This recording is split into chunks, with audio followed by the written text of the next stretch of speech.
Hello viewers, আসসালামু আলাইকুম। Welcome back to Mahira's mamma YouTube channel এবং ফেসবুক পেজ থেকে। তো আজকে অত বেশি মুড ছিল না, প্লাস কেমন যেন দিনটা গিয়েছিল, অনেক বৃষ্টি স্নান দিন গিয়েছিল। তো আপনাদের সাথে আর কি শেয়ার করব। সকালের নাস্তাটা আমি বানিয়ে রেখে গিয়েছিলাম স্কুলে। বাসায় এসে দেখি যে মোটামুটি রান্না শেষ।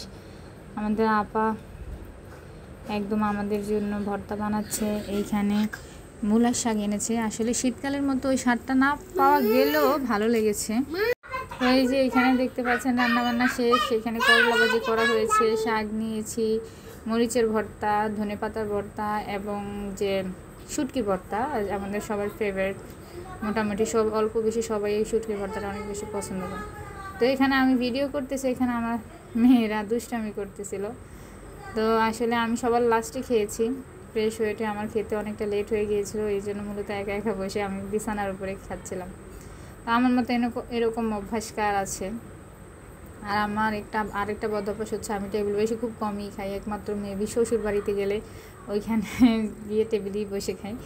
এছাড়া আমি বাসায় বিছানায় বসে, সোফায় বসে, এক এক জায়গায় বসে খাই। যেখানে মানুষ থাকবে, যেখানে মা থাকবে, বোনেরা থাকবে, ওইখানে গিয়ে খেতে বসি।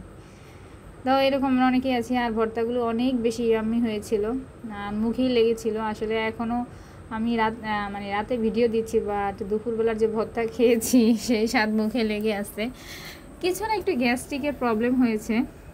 আসলে অনেকটা বেশি ঝাল ছিল মরিচের ভর্তাটা, বাট অনেক দিন পরে মরিচের ভর্তা পাওয়াতে খেলাম। তো আসলে যেহেতু বৃষ্টির দিন, সব সময় তার মুরগি করা যায় না, বাট আমাদের বাচ্চারা মুরগির মাংস ছাড়া ভাত খেতে চায় না। তো এই জন্য আবার আজকেও মুরগি রান্না হয়েছিল। গতকালও কিন্তু আমি মুরগি খেয়েছি আমরা।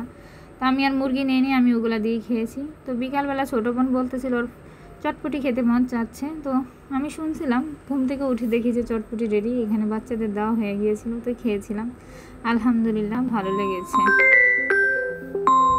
তো সবাই ভালো থাকবেন, সুস্থ থাকবেন। আজকের ভিডিও এই পর্যন্তই। সবাই আমার পেজটা ফলো দিয়ে সাথে থাকবেন। আমি কষ্ট করে একটু একটু করে আপনাদের সাথে সব কিছু শেয়ার করছি ভিডিও। ভালো থাকবেন, সুস্থ থাকবেন। আল্লাহ হাফেজ।